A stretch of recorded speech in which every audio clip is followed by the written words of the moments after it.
Soy Ana Castellani, profesora titular de Análisis de la Sociedad Argentina en la carrera de Sociología de la UBA, investigadora del CONICET y actualmente me desempeño como secretaria de Gestión y Empleo Público de la Nación. Estuve ahí.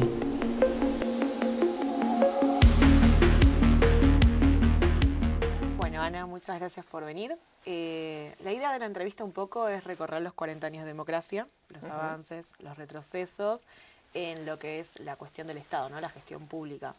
Por eso quería consultarte primero cuáles te parecen algunos de los momentos más importantes o significativos que hubo.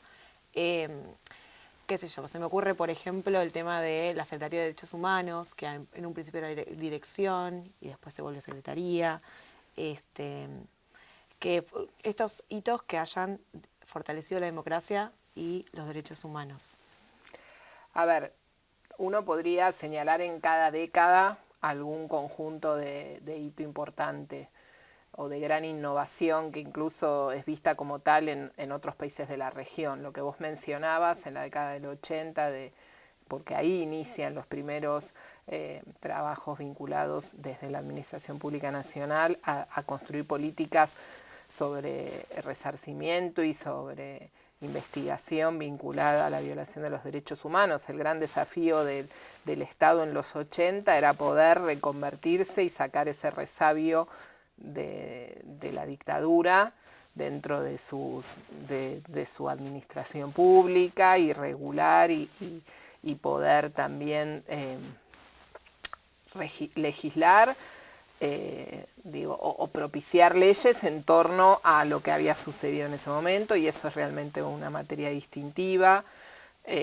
Creo que esa fue una de las innovaciones más importantes que se lograron en esa década. También una aspiración a construir algún tipo de burocracia de élite vinculada a lo que en ese momento se llamaban agentes gubernamentales, los que podían trabajar transversalmente y ser muy preparados y reclutados con criterios meritocráticos a través de un concurso abierto, y que de hecho hubo camadas de AGES, como se los conoce, en fines de los 80 y principios de los 90, pero que después fue una política abortada.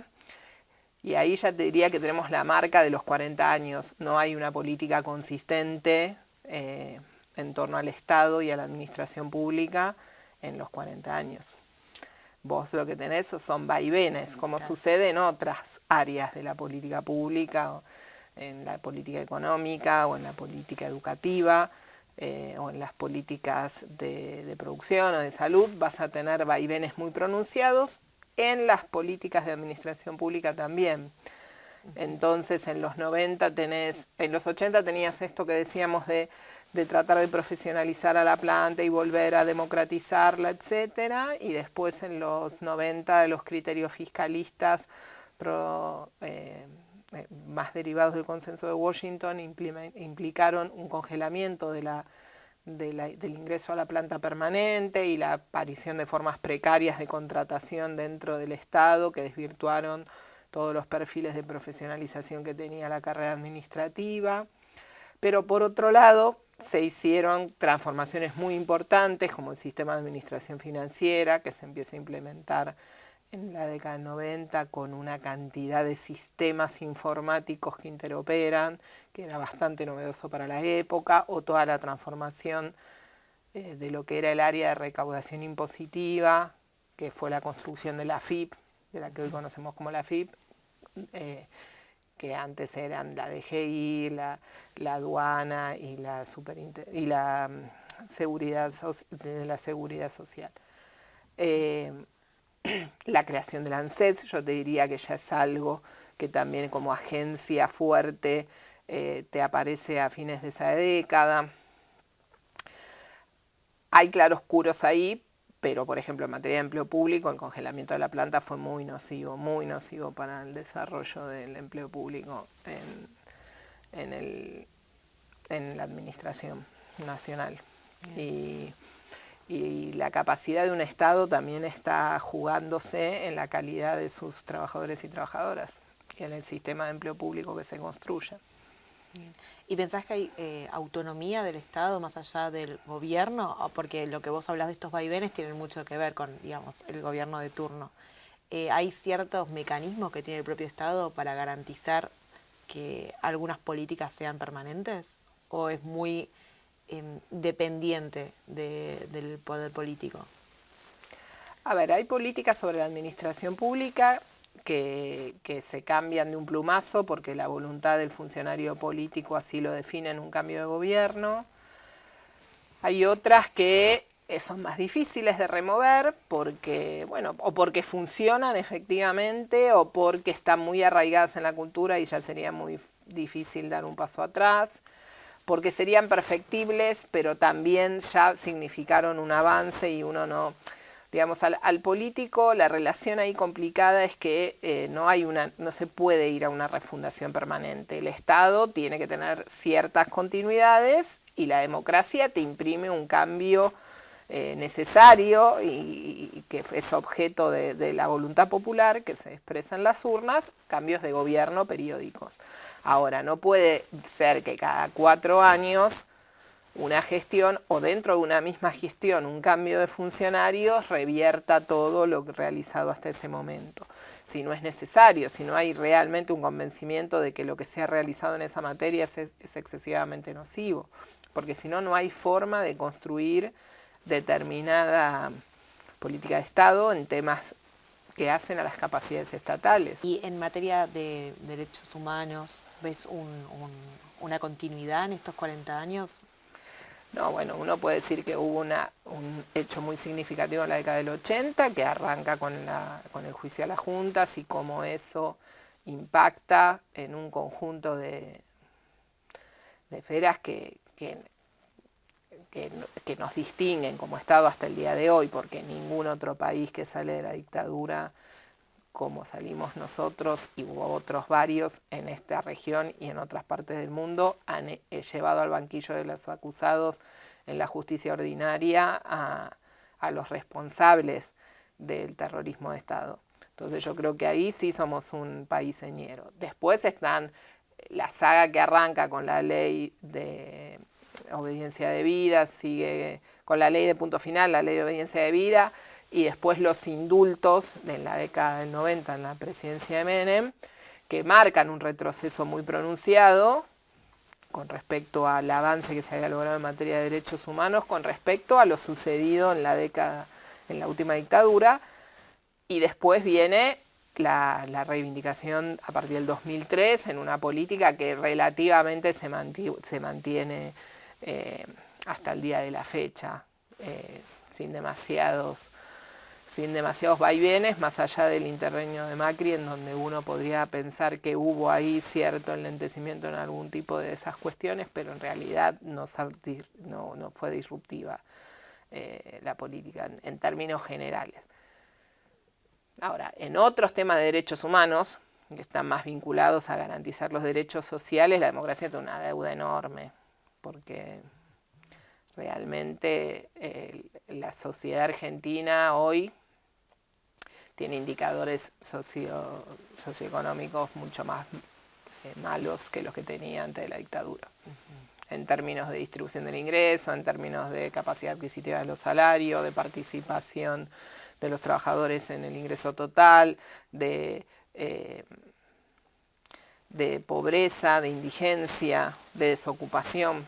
Ha habido crisis muy pronunciadas, la del 89 y la del 2001, 2002, y después hubo procesos de endeudamiento que han desfinanciado al Estado de una manera atroz, tanto durante la dictadura como durante los 90, como durante la gestión de Macri.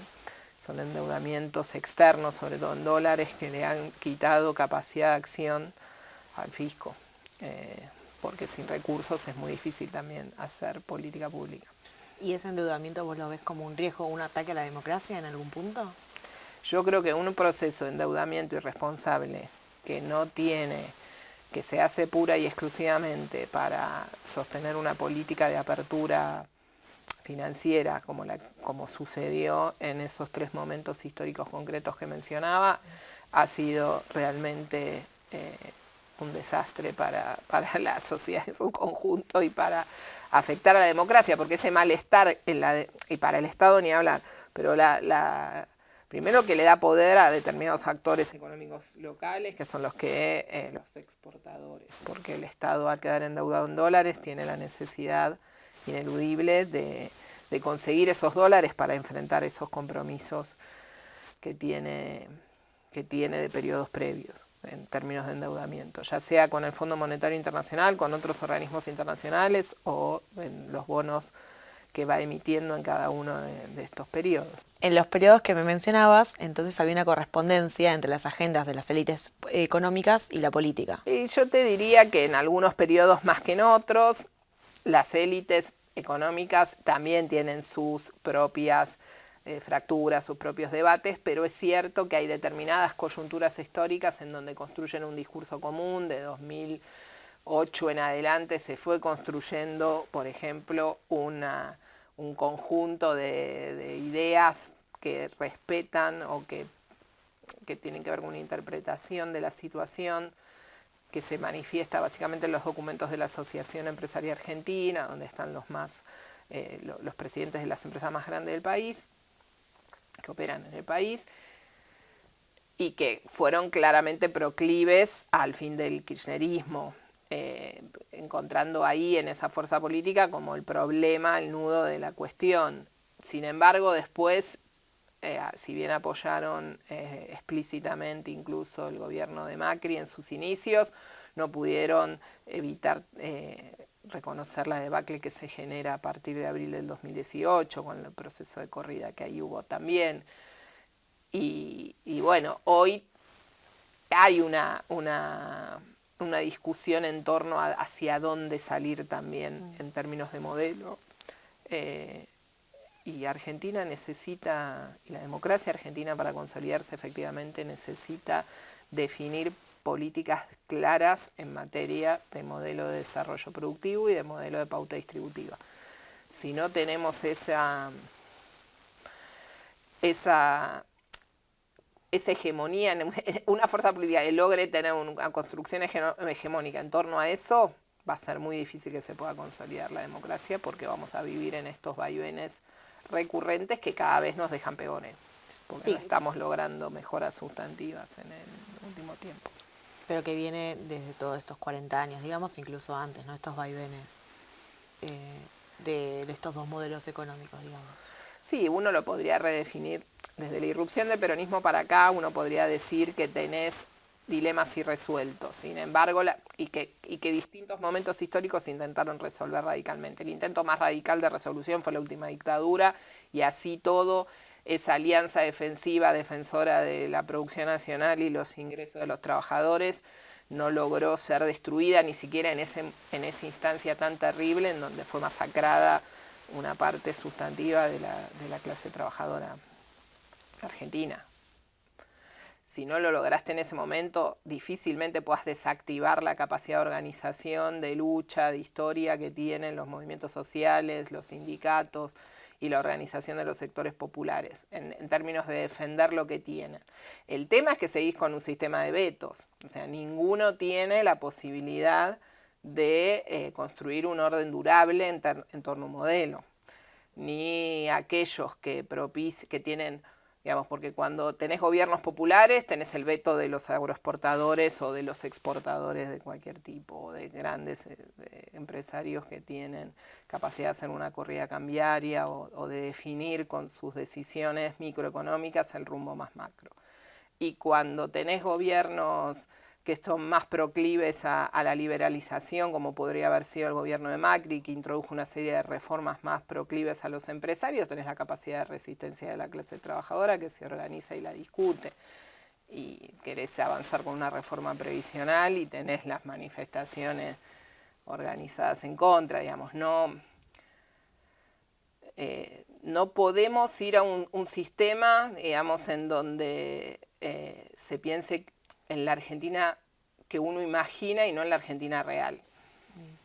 Y te quería pedir también si podrías detallarme o contarme cómo es un perfil sociológico de esta élite económica, si fue variando, porque ahora me decías que podrían ser, aunque el sector sea diferente, podría ser capaz que los mismos sujetos, por lo que te entendí. ¿Cómo fueron esas variaciones a lo largo del tiempo? Vos tenés una élite más tradicional a principios de los años 70, donde ahí había todavía una cantidad de hombres que se habían hecho a sí mismos, por decirlo de alguna forma, entre comillas, como era la expresión de la época. Capaz Franco Macri sea un ejemplo muy concreto, o Pagani de la empresa Arcor, gente que había arrancado de abajo, Mastelone, que había arrancado realmente de abajo, y que había logrado en la Argentina de la posguerra llegar a la élite.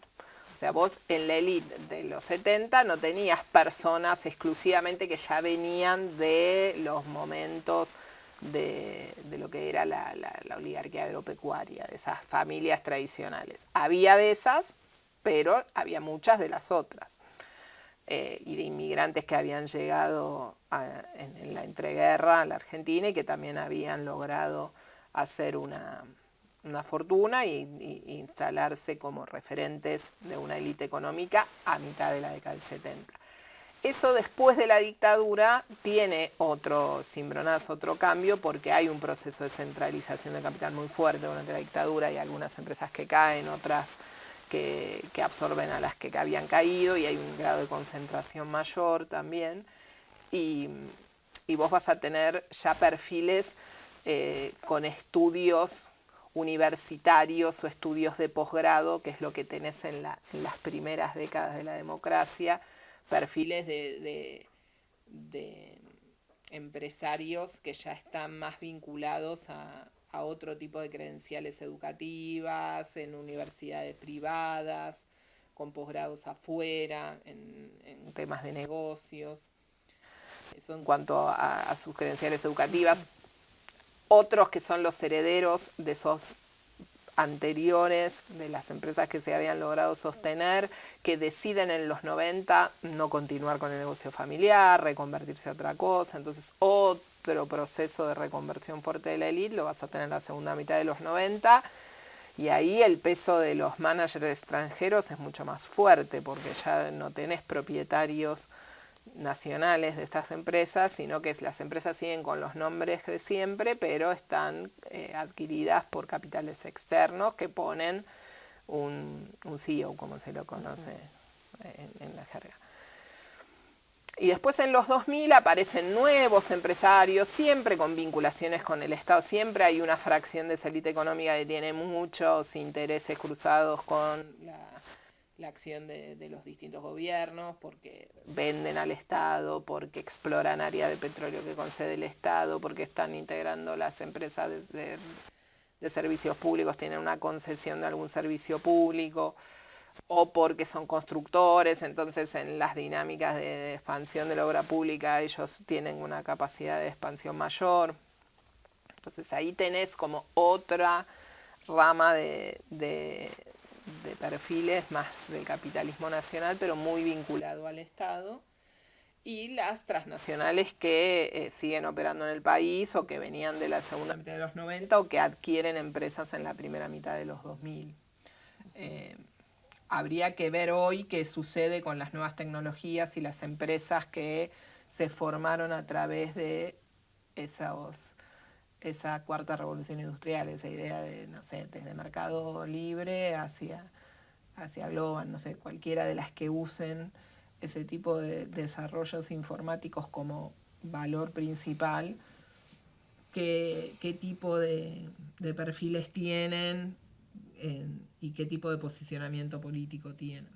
Lo mismo con los nuevos administradores de pools de siembra, que terminan teniendo a veces más incidencia que los propietarios de la tierra, o los de las semillas, todas las empresas que están vinculadas a las nuevas tecnologías de la producción agropecuaria.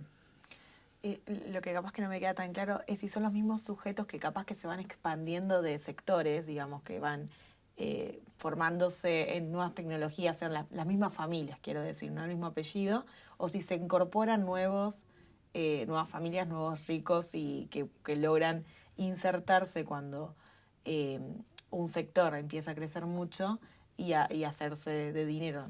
No sé si se entiende. No, tenés una rotación enorme, yo te digo, en la élite económica la rotación es muy grande. Nosotros teníamos un estudio hecho con Mariana Heredia del 76 hasta el 2002, por ejemplo, como para tener un primer pantallazo, que después lo extendimos hasta el fin del gobierno de Kirchner, hasta el fin del gobierno de Cristina, digamos, del kirchnerismo, creo que es hasta 2015, y la rotación es total. Si vos te fijás, las empresas que había en el 2015, entre las más grandes, con las que había a principios de los 80, tenés... No me acuerdo el número, no sé si eran 6 o 7, o sea, es así, de 100. O sea, era muy, muy escaso. Había habido mucha rotación. Después las empresas las podés seguir teniendo, pero con cambios de manos en algunos casos. O sea, pasaste de tenerlas en manos de capital nacional a manos de capital extranjero. Y después sí, en los 2000 hubo muchos cambios en la élite económica. Yo los estudié hasta el 2015, después ya no trabajé tanta esa variación, sino que me dediqué a analizar más el vínculo con el Estado, con el desembarco de empresarios en la gestión pública durante el gobierno de Macri. Claro que ahí es cuando son los momentos que más influencia tiene esta élite, ¿no? En el Estado, cuando son políticos a cargo votados democráticamente. Cuando logran desplegar, como nunca antes, una estrategia de influencia que se suma a las otras, porque digo, siempre conservaron una estrategia de influencia más vinculada al lobby, de tratar de incidir tanto en términos individuales como en términos de las corporaciones empresarias, y siempre tuvieron alguna ocupación directa de un cargo en el sector público, en las áreas sobre todo de la gestión económica. Durante los 90 eso había pasado y teníamos registro. Ahora, lo que pasó con la llegada de Macri, que fue una definición explícita de traer empresarios a la gestión pública, celebrada por el propio presidente, presentado de esa manera como con un criterio de incorporación de expertise, de eficiencia, de modernización, digamos, con ese paradigma tan expreso no había pasado nunca, y con la magnitud en que desembarcaron tampoco había pasado nunca. Eran muchos y estaban en todas las áreas de la gestión pública. Entonces se suma a todas las líneas de influencia previa esta línea de influencia mucho más directa, que se vio con total claridad en la gestión del área energética durante la primera parte del gobierno de Macri. Bien. También te quería preguntar sobre las empresas estatales, que durante los gobiernos dictatoriales tuvieron muchas deudas, ¿no? Fueron endeudadas en los 90, muchas privatizadas. Y el argumento que más se escuchaba era como que había que el Estado era ineficiente, ¿no? Que es un argumento que hoy en día también se sigue escuchando. Quería, consultarte primero qué responderías a ese argumento. Y si ves algún punto de origen, ¿no? De cómo comienza a desarrollarse ese sentido común o esta estigmatización. Sí, la estigmatización del empleo público fuerte es de fines de la década del 80, persiste en la década del 90 y persiste en el imaginario hasta el día de hoy, con la idea de la baja productividad del empleado público, ¿no? Porque eso es sobre el empleo público. Sobre las empresas públicas también hay toda una cuestión vinculada al déficit que generan, el costo que implica sostenerlas. Después se vio lo que sucedió en el proceso de privatización. En algunos casos se logró claramente una mejora sustantiva en la eficiencia de la gestión de la empresa y en la productividad de la empresa y en la resolución concreta de la prestación de servicios más efectiva, por supuesto a costos mucho más altos en la mayoría de los casos, y también después se vio cómo otras no lograron sobrevivir a ese proceso airosamente, porque el proceso de privatización del correo no funciona, el proceso de concesión de los ferrocarriles también tiene problemas porque requiere permanentemente el subsidio estatal. En el caso de aerolíneas y su privatización casi va a la ruina, y nos quedamos sin aerolínea de bandera, que es algo que, el Estado tiene que definir. La sociedad tiene que definir, ¿querés tener o no querés tener una aerolínea de bandera? ¿Da lo mismo o no da lo mismo? como la industria. ¿Querés tener industria o no querés tener industria? ¿Querés tener un Estado capaz de que se intenten resolver a través de las políticas públicas los problemas de la ciudadanía, ampliar los derechos, garantizar el acceso a derechos? Bueno, eso requiere personas capacitadas, formadas con buenos salarios. Lo que pasa que en torno al Estado hay un problema, en el sentido del imaginario, que es que para la ciudadanía el Estado es todo, desde la municipalidad hasta el Estado nacional. Y la realidad es muy distinta en cada uno de esos niveles de gobierno. Entonces vos de la totalidad, por ejemplo, del empleo público, hoy tenés que el grueso, el 60% está en las provincias, un porcentaje más reducido, un poquito menos del 10% está en los municipios y el 30% está en la nación. Y los requisitos para el ingreso en cada uno de los casos son muy diferentes y el tipo de tareas que realiza el Estado Nacional es muy variada, es muy heterogénea, desde el servicio meteorológico, que gracias a que tiene desplegado por todo el territorio estaciones de toma de los datos del tiempo, te permite sacar un pronóstico que todos los días estamos escuchando y que nos permite definir qué nos ponemos para salir a la calle. Pero eso es empleo público, ¿no? Digamos, eso es el Estado también, esa es la acción del Estado, hasta la investigación que te permite tener laboratorios públicos de producción de medicamentos, o la regulación que te hace la ANMAT sobre cada cosa que comes o cada medicamento que usás. Son, para mí, áreas del empleo que están específicamente invisibilizadas en el discurso público, porque lo que queda es como que lo único que hay en materia de Estado y empleo público es el empleado administrativo que te atiende en la oficina de atención al público. Y si bien se ha mejorado en algunos efectores de prestaciones mucho esa atención, todavía falta un montón para mejorar. Y es cierto que eso es lo que más cuaja con la ciudadanía, que es lo mismo que había pasado en los 80 con las empresas de servicios públicos. Y entonces, digamos, la respuesta que le dirías a quienes hoy en día, porque todavía sigue muy vigente, sería de que hay toda una parte invisibilizada, ¿no? De este trabajo que se hace y que solamente se sectoriza en esto que vos me contabas, la administración.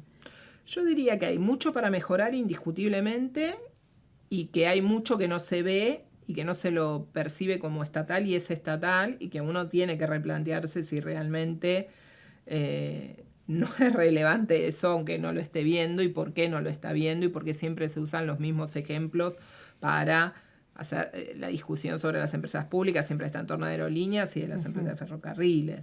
No aparece NASA o Dioxitec o INVAP, o sea, esas empresas públicas que tienen buenos resultados y generan nuevos productos y hacen satélites para exportar, esas no las contamos.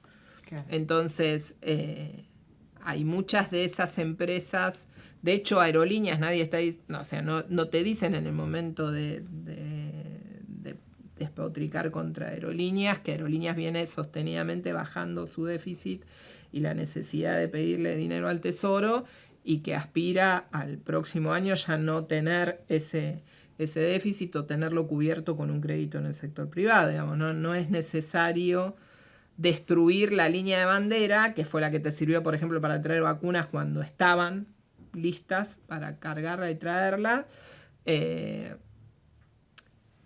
Y una vez que vos cedés esa política de rutas y todo, no la volvés a armar, porque destruir es fácil y volver a armar es muy difícil. Y eso lo vimos, ¿no? Eso lo vivimos ya. Entonces yo diría eso, es lo mismo con el sistema universitario. O sea, nosotros, no sé cuánto las nuevas generaciones tienen claro que tener un sistema universitario de calidad, público y gratuito es excepcional. No existe como norma en el mundo. En prácticamente todos los países la educación universitaria es paga. Entonces, este país decidió en el 49 la gratuidad de la educación universitaria, y eso es lo que nos permitió a muchos que venimos de clases medias bajas llegar a la universidad, y eso no pasa en todos lados. Sistema de salud también, ¿no? Que tampoco es tan común que haya un sistema de salud tan amplio público. que te garantiza que te pase lo que te pase, necesites lo que necesites, en la situación de gravedad, con todas las mejoras que hay que hacerle, con todo lo que habría que hacerlo más efectivo, más eficiente, todo lo que quieras. Pero eso en otros países tampoco lo tenés si no lo pagás. O sea, está todo más mercantilizado. Argentina decidió pagarlo, por supuesto, porque todo lo pagamos a través de los impuestos que pagamos, y con eso se sostiene, pero son decisiones de fondo. ¿Querés tener ese sistema público de salud o no? ¿Querés tener el sistema universitario gratuito o querés tener un voucher? No sé, es eso lo que hay que discutir. Y por último, quería consultarte qué cambios o transformaciones vos ves que sería necesario, importante implementar a futuro para que el nunca más sea política de Estado para siempre, digamos. Mira, yo creo que hay que seguir trabajando mucho en las nuevas generaciones en todo lo que fue, o sea, las políticas de memoria son claves. Uh-huh. Porque si no, llega un momento en donde eso se empieza a desdibujar. Yo creo que en el caso del movimiento nuestro de derechos humanos tiene una vitalidad importantísima porque las abuelas ya son muy grandes, pero están los hijos e hijas que ya son más jóvenes, y yo no tengo dudas que van a seguir estando los hijos de las e hijas o sea, los que ya son los bisnietos de los hijos, los nietos y los bisnietos. Eso es lo que tenemos que lograr, que esa vitalidad continúe. Y desde el Estado, por supuesto, seguir garantizando esa prosecución de verdad y justicia y de políticas de memoria. No se me ocurre de otra forma, que es lo que nos permite entender el valor que tiene el régimen democrático. Yo sé que para las nuevas generaciones son cosas dadas, pero la democracia no es un sistema dado. Fue un sistema que costó muchísimo estabilizar en nuestro país. Muchísimo. Desde 1930 hasta 1983 no hubo estabilidad democrática. Y muchos gobiernos elegidos constitucionalmente terminaron abruptamente por golpes de Estado. Y eso, por su fuerte, por producto de la historia, por la propia dimensión del terrorismo de Estado y cómo terminó esa experiencia espantosa, por suerte ya no volvió a repetirse, a pesar de que en el 89, en el 2002, tuviste crisis muy profundas macroeconómicas con impactos sociales enormes, nunca antes vistos, y nunca eso llevó a poner en cuestión la necesidad de seguir en un régimen democrático. Yo aspiro a que eso siga siendo así. Siento que igual no está como garantizado, ¿no? Que eso no vuelva a ocurrir. Nada está garantizado. Por eso se tiene que pelear siempre por sostener el valor de esa cuestión. El sistema de partidos tiene que ser, el sistema político tiene que ser un sistema que siga reivindicando en todas sus fuerzas, en todas sus expresiones, la necesidad de contar con un régimen democrático. Entiendo que las Fuerzas Armadas ya están en otro rol, no tienen la pretensión de injerencia como expresión del interés nacional y de jugar ese rol, como lo jugaron en otras décadas, pero también estamos muy expuestos, creo, no al riesgo de un golpe militar, sino al riesgo de estos golpes blandos que vemos en otros países de América Latina, de destituir gobiernos populares buscando algún tipo de cuestionamiento que está en el límite para hacerlos caer, o directamente ante el hastío, el hartazgo, el fracaso en las respuestas efectivas de mejora de la calidad de vida de la ciudadanía, que cualquier líder mesiánico que venga con propuestas de dinamitar todo sea votado por las mayorías.